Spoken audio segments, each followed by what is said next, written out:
Ready. Play.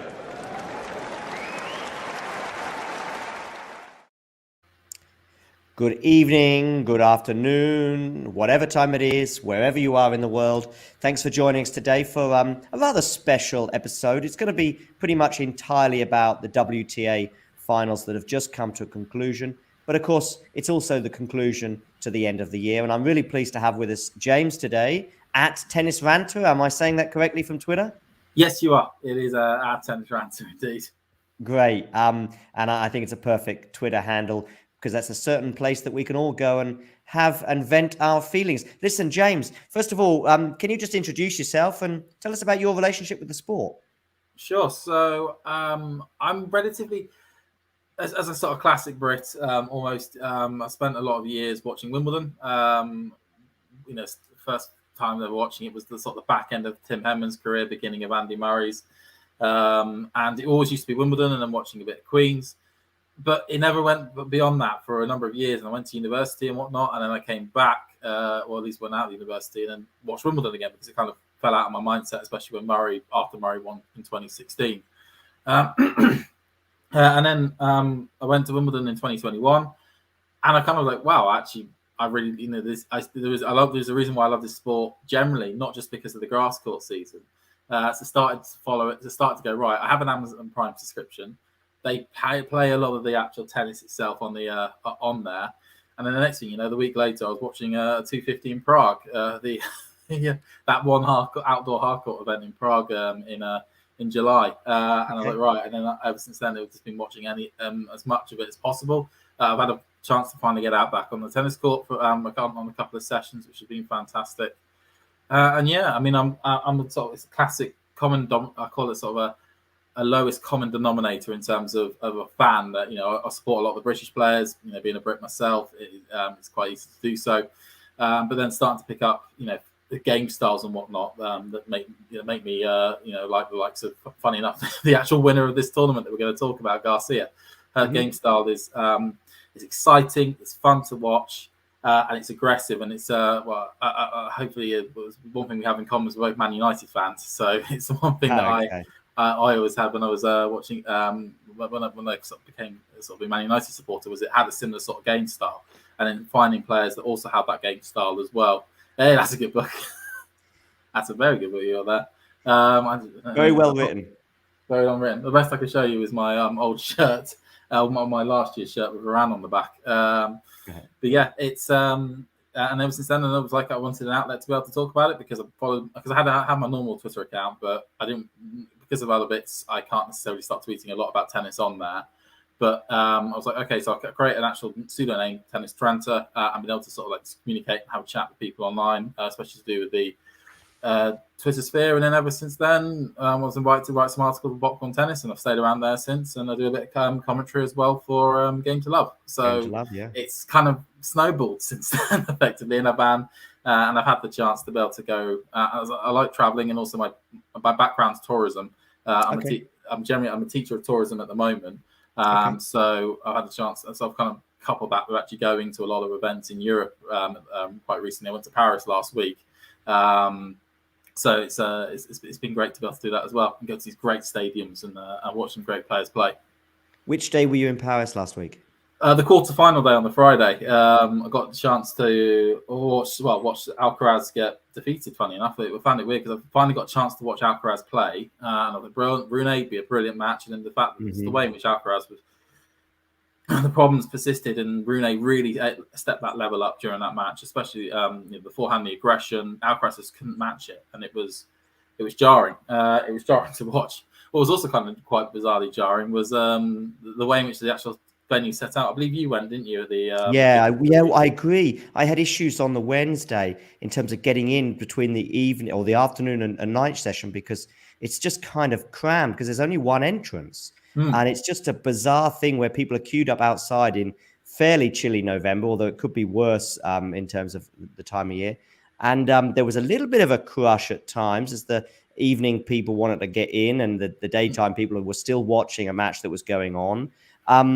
it is an issue. I do think that Paris is building a bit of a reputation, bearing in mind how the Champions League final went this year. Fortunately, tennis fans are not quite as impatient, let's say, compared to football fans, and there are pros and cons to both sports in terms of fandom.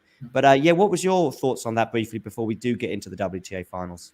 That's all right. It was the stadium's utterly fantastic. The centre court stadium. To go in there, like I've been to sort of centre court at Wimbledon. And I've been to the centre court at Monte Carlo at the beginning of the year. And wow, it just took my breath away. In the amount of people they got in, the numbers of support, which is utterly fantastic.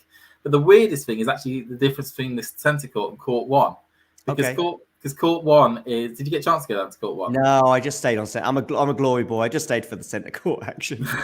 So I went down to court one, and I was like, okay, where's it going to be? Is it going to be in like another big part of the building and whatnot?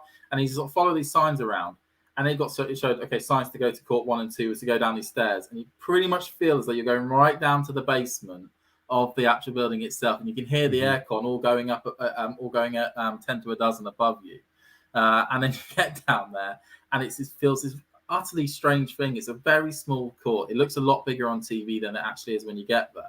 And it doesn't fit, when you go from the centre court up there, and I can imagine for the players how jarring it must be. You get like a big centre court match one day, and then you get shoved down to court 1 or 2 the next.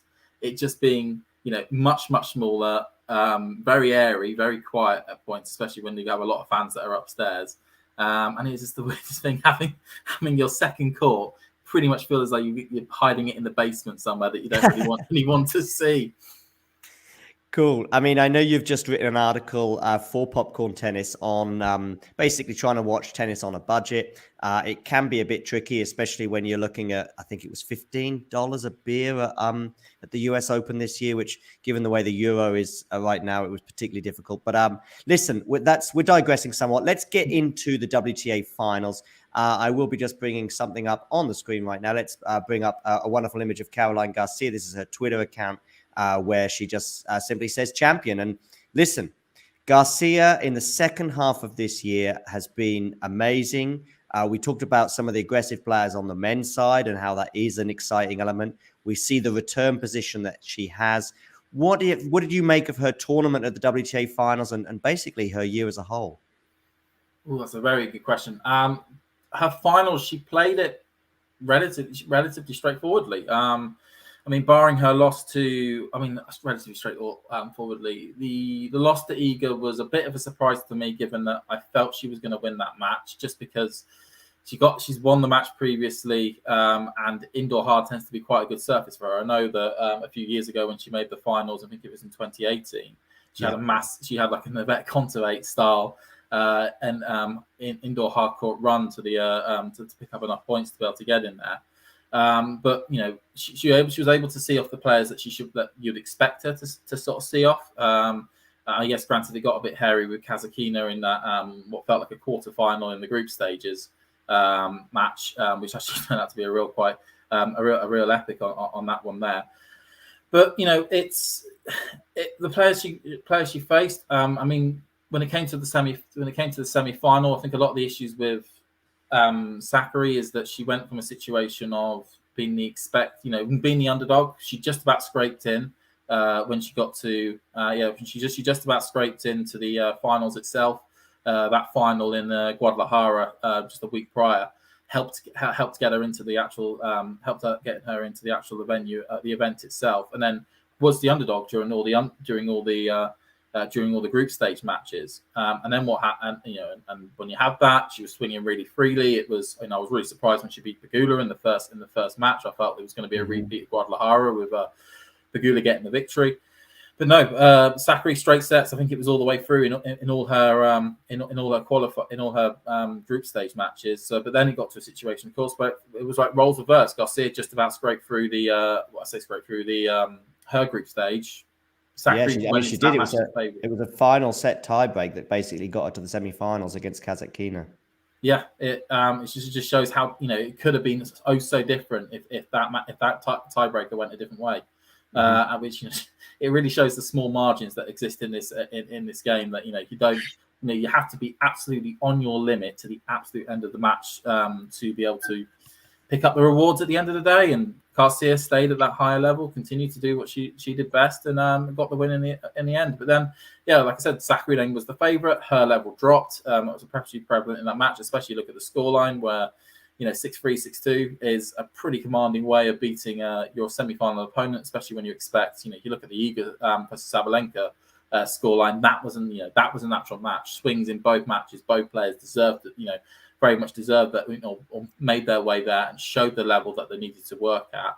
Whereas, Garcia played her game incredibly well that she's been doing, harking back to the Cincinnati 1000 victory, bringing in those elements, the semi-finals at the US Open. It was really good to see that style of game or that level of game came back into this finals, because we know that a lot of players, we see it both in the men's game and also in the women's game, that they get to the finals, they get the paycheck, and then they go, right, we'll play at a 6 out of 10 level, and if we get out of the group stages, we get out of the group stages, but we'll leave it at that. But no, Garcia hadn't brought that high level, was determined to win the trophy.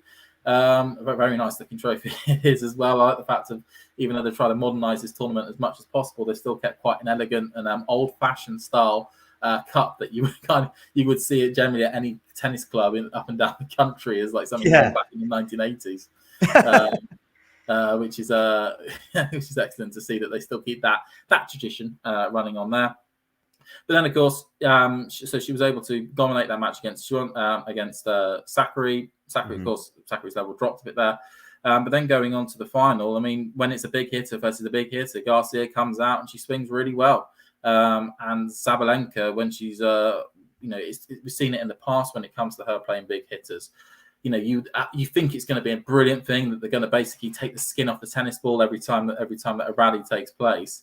But usually Sakkari, unfortunately, Sabalenka kind of wilters in those matches. She much rather prefers to play someone who's going to try and use a different style of tactics against her, and her being the major big hitter. And it was seen by the fact that Garcia stayed at the high level, 11 aces over 4, which I think was which shows the service numbers by Garcia were significantly high. You'd expect more from Sabalenka in a match than 4 aces. Yeah. And especially when you're in a situation where you have one set at a tiebreaker and the other one 6-4. I mean, Sabalenka still came out and played incredibly well, much higher than she usually does in these types of matches. But Garcia, the Andy Murray tweet that keeps on being brought up about this girl will be number one day. I mean, if that ever happens, we still will wait to see. But she has that. We know that she has this talent, and when she plays that talent incredibly, when she plays that, shows that talent on a regular basis, like we saw in Cincinnati, like we saw at the US Open, to a degree, what we saw in that sort of grass and / mini European, in Central European clay court swing. She's unbeatable at points, but we know that consistency is key, and there are points where she can swing at it and it can end up hitting the backboard more than it's going to hit the actual island, and that's the sort of thing. And you're bringing up the tweet itself. Yeah, listen, just quickly, I want to say, I just put into Google Andy Murray tweet, okay? And the Google suggestion afterwards was Caroline Garcia, okay? Which I know Scott Barkley was on Twitter today joking about that, how he loves that every time Garcia does well, somebody mentions this tweet. And this is basically him referring to Garcia about, I think you can see May 2011, the girl Sharapova is playing is going to be number 1 in the world one day. Caroline Garcia, what a player. You heard it here first. Well, she's now up to number 4 in the world. And to be honest with you, I don't know. I maybe I'm being a bit mean, but I do think this is the limit. I've just got a tweet here from Jose Morgado as well. 29-year-old Garcia wins the WTA Finals in straight sets over Sabalenka. She didn't face a break point. Very important point that is as well. Sabalenka will be a bit disappointed that she couldn't be a bit more threatening. I think there was barely any juices. There might have been 1 or 2 towards the end of the match. I think the last game of the match she did go to juice. Biggest title of her life, and now she's up to her career high. She's equaled it of number 4 as of today. And also she was outside the top 70 a year ago. In fact, I think even earlier this year. She beat, obviously, I think she beat Raducanu at Wimbledon this year. It's obviously a nice feather in her cap. She also beat Swiatek on clay in Poland as well. So the year started to really gather pace from the summer onwards. And on the final yesterday itself, I think the level was extremely high from both players. I think it was all about a 5 or 10 minute period in the match. We see this so often, particularly with some of the best players in the world, where they go on a spurt, they win the tie break, for example, and then they get an early break in the second set. And that's exactly what Garcia did. I think Sabalenka did turn up. Sometimes she doesn't turn up. Sometimes she makes mistakes. She gets advantages like she had against Swiatek in New York and then kind of blew it. But I don't think that was the case for Sabalenka yesterday. I think Garcia's level was just super high. She was so consistent on the serve, as you highlighted as well. And yeah, I think Garcia's really impressed me. And I remember seeing her at the French Open in 2020. I think she went through the first 2 or 3 rounds there and she was looking good. But then I started seeing some characteristics in her game that I wasn't too happy with. I think there were some superstitious moments with a tennis ball that she wanted to get back. Now, I know we talk about other players such as Rafa in particular with their superstitions, but Rafa talks about his superstitions as being a way of just keeping him focused. When you're starting to ask for that tennis ball back because you've got a superstition, because Rafa says it's not about superstition, it's about when you're starting to say, can I have that ball? You're losing focus. You're losing the momentum that you've just built up. And then you put pressure on yourself to win the next point because it's all about the ball, right? So I mean, I think I saw a stat somewhere that was to do with Gasquet. This exact thing where if he hits an ace or he hits something which is unreturned, he does the same thing: give me the ball back, get the ball back. And then I think somebody that clocked, or at least followed him in a tournament or whatever, and found that the next point, I think it was like 13 out of 16 times, he'd end up losing it instead of actually winning it. So yeah, superstitions are there, but they don't necessarily always work. Yeah, exactly. I mean, the thing is, I always think that in sport and especially tennis, I think if you've got a purpose and you can hold on to that purpose, if you like, whether your motivation is coming from anywhere, but I do like a purpose to going for things. You know, we sometimes see it in other sports where there's anniversaries and you feel like there's a momentum with you or there's something else going on in the world and you can use that to your advantage. I really think that's very useful. But that is about channeling the mind and channeling your focus, if you like. I just found that with Garcia in this particular French Open in 2020, and then I didn't really see much of her for a year or two. And then really from this summer onwards, and by the way, there was a Daily Mail article, and I want this to be mentioned again, that said Raducanu lost to a nobody this year at Wimbledon. Well, that nobody has just won a Masters 1000 event. She's now the world number 4, and she's just won the biggest title of her career. So maybe those words have been shoved down the journalist's throat. But listen, as we know, the majority of sports journalists that watch Wimbledon that's the first time and the only time they'll probably ever watch tennis. Exactly. So unless it's Serena Williams, they're not necessarily going to know who Raducanu's opponents are going to be. Well, Garcia's opponent yesterday was Sabalenka. I've touched on her, and I think it was generally a positive tournament. And in fact, at least there was a nicer end to her year. She qualifies for the WTA Finals. She would have been a bit disappointed with the way she lost in New York, but obviously getting to the final is another step. She's not been in a Grand Slam final yet, and I think that's obviously what will have to be the goal for her next year. A nice little tweet here from Tennis Updates. As far as Sabalenka is concerned, to go from having to do an underarm serve because you couldn't get an overarm serve in play in Adelaide at the beginning of the year, to then winning 33 matches for the year, it's a great turnaround for her. She did do a few double faults yesterday, but not necessarily more than you would expect. Somebody who has such a big serve like Sabalenka. I think you're right. The ace count will be disappointing, especially as her opponent, of course, goes aggressive on that service return. So maybe you'd think that she might be able to get a few more unreturnables in. But listen, Sabalenka, I do hope her time will come. I can see Gary in the live chat saying something similar. Somebody else who I also hope their time will come as well is Maria Sakkari, who, by the way, crushed Sabalenka in the group stage, but her semi-final yips returned, and she was extremely flat when she went out to Garcia. What are your thoughts on Garcia? What are your thoughts on Sakkari? On Sakkari, I worry the baggage is going to get too much at this stage. The thing that struck me quite strongly, this was a few weeks ago, was the Palmer final against Maria Sharif, who it's brilliant that the first Egyptian woman to win a title. Yes, bizarrely, it was a weird clay court tournament in the middle of a hard court swing, but that tournament was effectively built so that Sakkari was meant to win it. And every single match, I remember looking at the scores for that tournament and catching some of the matches at points. where every single match she played from the first round straight through to the final, it was 3 sets. It was constantly, and it was like, well, this is a situation where you're playing players that, in theory, your level is much higher than them, and you should be able to beat without any issues. But she didn't. She kept on getting herself involved in really quite long matches, really quite mentally draining matches, and it showed in the final. And yes, I think there was a rain delay, which meant that the semi. Oh no, they built it so that the semi-finals were played on the exact same day as the final, which is very bizarre that they even planned it. So that was the main thing that they were running there. But she had so much emotional energy spent on that, and then it got to the final, and then she got tight again. That one title in I think it's Rabat is where she's got that Rabat. That's it. Has been the only way forward, and yes, she's had the final at Indian Wells is probably the only real major standout we could point to this year. In terms of a major run somewhere, but ever since then it's been either first round exits. I mean, I think she was close to having a 1-on-1 record when it came to her season of lose one, win one, lose one. Quite literally, you win some, you lose some. That would have been the case in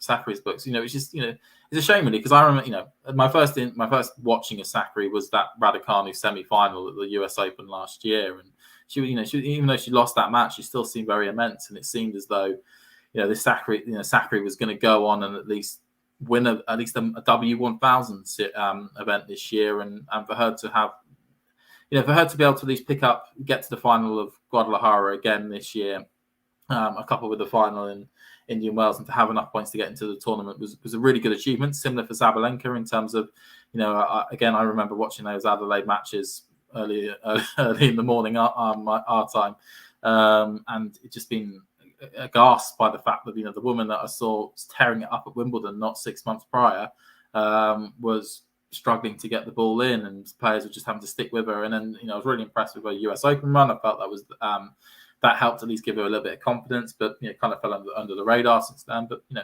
it's amazing how 2 players there who were in the finals last year managed to just be consistent and stay under the radar enough to pick up enough points to get into the finals this year.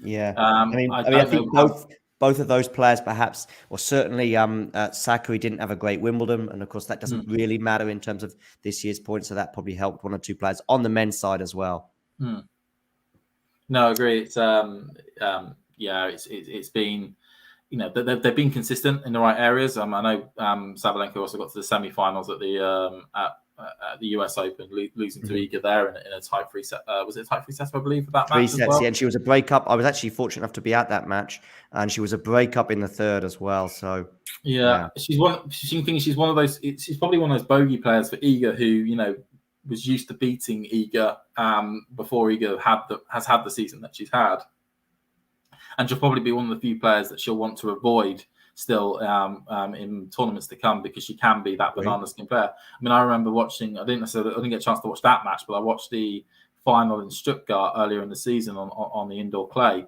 and that was an immense match between both players that were at a similar level or were battling it out at what felt like a 50-50 match with just key moments here and there being the deciding factor in who was going to win that tournament.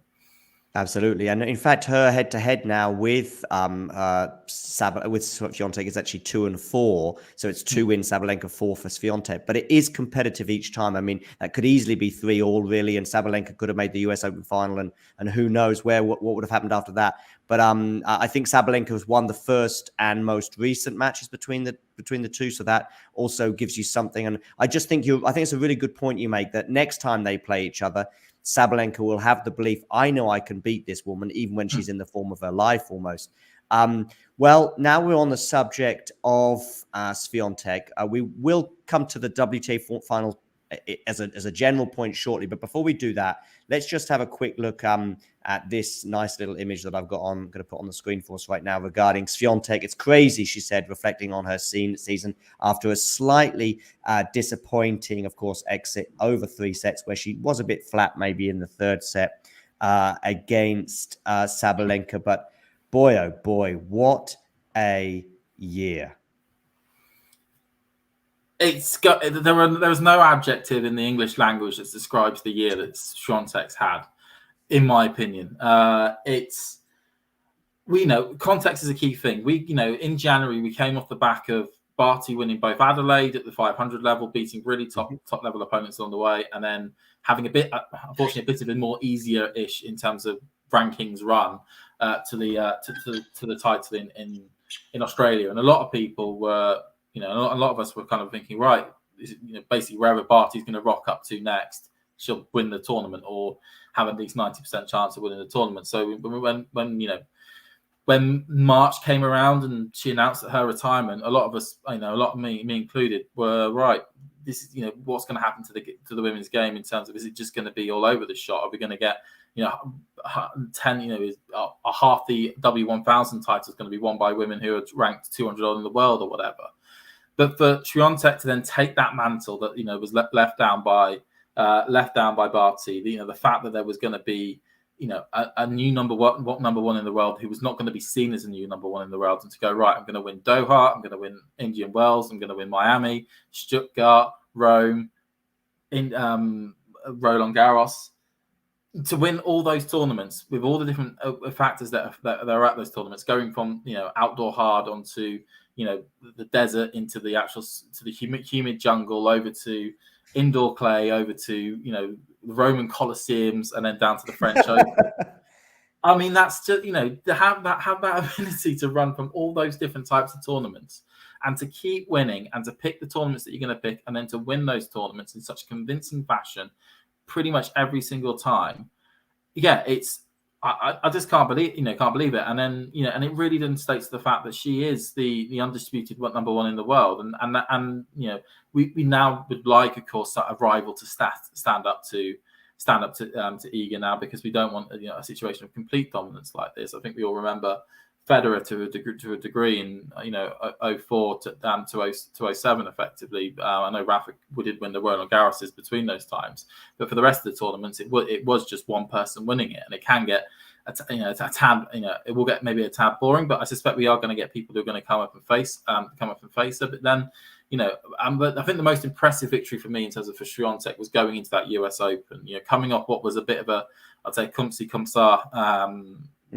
American hardcourt season, not necessarily winning the matches we were expecting, not getting far enough and whatnot, and then complaining about the balls and whatnot, which is a fair point given the fact that why should they be playing with two different sets of balls and their weightings and the way that they're designed. But then just to go, right, I'm going to step, and play the blinder. We usually play the blinder with the media on that one. Nobody was really looking at her in terms of to win the title, and then just went about winning her matches, and then all of a sudden in the final, and then putting away Ons in such a convincing fashion. And this is probably part of the reason why I don't think she actually got the win against Sabalenka, was she probably played a little bit too much after the US Open going into this final. She didn't realistically need to play a huge number of tournaments, but still ended up in a situation where she played Ostrava and then also San Diego, and especially that's possibly the San Diego tournament, just because of the just because of where it was in the season and effectively what San Diego was going to be in terms of an outdoor hard tournament. She was not going to play that at the finals.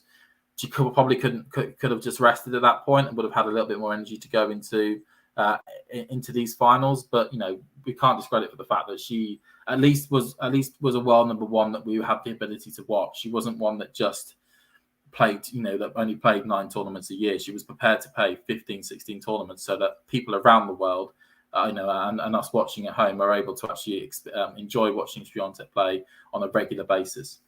Yeah, just regarding her, her defeat, if you like, against Aryna Sabalenka. On that defeat, and she obviously said it's been a crazy year. She said her season came to an end, obviously, in defeat, a slightly disappointing end to what's been an otherwise marvellous year for the Polish world number one. The top seed at the WTA Finals, she bowed out to Sabalenka 6-2, 2-6. And by the way, that second set was very, very close to being a bagel. I think she had great points or to go 5-love up, or she was very close to doing so. But it was just her 9th loss in a year that spanned over 11 months. In a quote afterwards, she said, "I'm not going to lie to you, I've been waiting for that moment," Swiatek said, reflecting on her season. Because last week, basically, it was pretty hard to see the finish line. I think perhaps her tank was getting close to empty, and that would indicate why she was so flat in that third set. But still be fully motivated and ready for every match. On one hand, I'm sad that I lost, but on the other hand, I have a day off and a little bit more time off to enjoy. So the rest of the sort of off season. So that's something on the bright side. She said, on the dark side, this tournament wasn't an overwhelming success. She also, Swiatek did touch on the fact that she would love for the WTA to kind of settle for next year's finals. I think it was just like 6 weeks before the tournament, they announced the location. Despite last year's success in Guadalajara, Guadalajara obviously had a Masters 1000 tournament during the autumn period. But she would like them to just settle on one place and maybe make it as big an event as the ATP has, with the ATP success in both London and now Turin. What are your thoughts on the fan turnout and the organization as a whole? It's just not good enough by the women's by the WTA. You are a multi-billion, close to pound organization that straddles tennis across the world in major sporting events. The fact that you announce 6 to 8 weeks before the actual tournament is to take place, that the location, and for that location to be one that has had its that has its faults in terms of, to kind of retract back, when it comes to choosing an event like this, you need to apply, in my opinion, 2 major principles, which is for there to be at least some sort of proven track record of an area, the area that you're going into, buying up tennis tickets and actually going and filling out events, and then also to have some sort of tennis culture, for that to really be ingrained in a destination, in the people in that destination. Because where Fort Worth's situated, it's not going to be, if you're a European if you're a European tennis fan, you're not going to be able to really go over there unless you're part of the commentary team, or you're a real avid fan that can spend that sort of money to be flying out to Fort Worth, a month, buying those tickets a month before going out. And personally myself, I would have been looking at something maybe in Europe, if you were looking for a safe pair of hands, if Guadalajara was not going to be able to meet the requirement, because they wanted more stability, and they've finally got they've now got that, the W1000 event, which is fantastic for them to be able to have. I mean, it's a tennis mad nation, and they applied the principles and they worked with those principles. We see year on year out tournaments such as Acapulco and Los Cabos, on the men's tours, constantly sell out really well. So we have that first test proven, where it is a destination which is proven to actually sell out in terms of numbers. And then we have, the fact that they have a strong tennis culture in that country as well, meant that those stadiums were always going to be filled out. That isn't good enough, as that picture kind of shows. Yes, this is taken from a round robin match, but you have got the 8 best players in the world playing against each other. You would expect, at least at the round robin stage, to have a 75% capacity at least. And I think we all saw sort of screenshots that came from Twitter as well about them on resale selling them as low as $6 or $7 for a ticket, which it just isn't good enough. And not to sound a bit like Gary Neville when he says this is Manchester United, but this is the Women's Tennis Association. Yeah. They shouldn't be in a situation where they're announcing a venue 3 weeks beforehand. I know there's a situation with China, and I think the WTA needs to actually sit down and have a longer term think about what is their relationship with China going to be. Do they realistically see themselves going back to China before the end of the contract? And if they see themselves going back before the end of the contract, in enough time to actually get some worth out of it? And I think they may have to ask a serious question, which is, for the sake of this showpiece event, which is meant to be the big marquee project that you have at the end of your year, because they're not the Grand Slam, but which is the 4 pillars of the sport. But this is the biggest event that you put on. Do you not want to maybe buy out that contract, spend, that it may end up costing a lot of money, and then go out and find a venue, somewhere, maybe in Europe, maybe over in Mexico, or at least in a tennis, culturally tennis environment or place where that could get played. I mean, like I referred to at the beginning of the show when it came to me going to Paris, the quarterfinal day there absolutely rammed every single seat on a Friday. Yeah. All the way through, both in the day sessions and in the night sessions, in a 15,000 seater stadium. The WTA could have that as well. It just needs to make sure that it chooses a location that I think, like I said, that applies those principles that are noted, so that this situation that we had in Fort Worth doesn't happen again, because it's going to be a roll of the dice every single year if they're only going to wait 2 months before the event to take place before saying which city or area in the world it's going to get located in, and they can either roll it and they get a Guadalajara again, or they could roll it and get a Fort Worth, and I don't think that's good enough for this event. No, I couldn't agree with you more. I'll add a few things. Listen, I see Gary using the word inexcusable in the chat. I think it's inexcusable, given that the Peng Shuai and the China situation emerged over a year ago now, that it was 6 weeks before the event that they said it was going to be in Fort Worth, which, it's just not enough time to get the promotional stuff out there that you really should be building throughout the year. In addition to that, why not start the tournament on a Saturday? Start the tournament on a Saturday. It would finish a day or two earlier, which would also therefore mean that some of the players that have unfortunately had to drop out the Billie Jean Cup would have had another day or two to potentially make it. But in addition to that, if you start it on a Saturday, you've then got 4 of your 8 days that fall on a weekend, which makes it a lot easier for the people to attend in the stadium. You can have the matches on a little bit earlier, so therefore the European viewers can also tune in. Because European viewers we're not living in a Eurocentric, or we are living in a Eurocentric world to some extent. I try to look at it from another point of view. But if you had it on a weekend, you'd get your North American, South American, European, and potentially also African viewers. And we know how big Ons Jabeur is on that continent and throughout the Arab world. You'd basically be able to get huge amounts. It would be unfortunate for Australia and New Zealand and some parts of Asia, but most of the world will be able to see 4 of the 8 days, including the culmination of the event. You'd have the final, therefore, on a Sunday afternoon, local time, where everyone can get out and enjoy it, families as well, etc. Because if you obviously have it on a Monday night that late, kids can't go. Why not make it kids for free? Let's get kids. If you're selling tickets for $6, you might as well let the kids come in free, just to add to the atmosphere. I can see the Billie Jean King Cup has done something similar today, whereby I know it's happening on a Monday afternoon that they obviously begin the tournament, but at least kids are getting involved and the evenings will be a little bit more popular. It's one of the reasons, just to note in why I think, because the French Open do a thing where they start on a Sunday, which I think helps as well when it comes to keeping I think that's a brilliant idea, especially as there's no tennis on that day.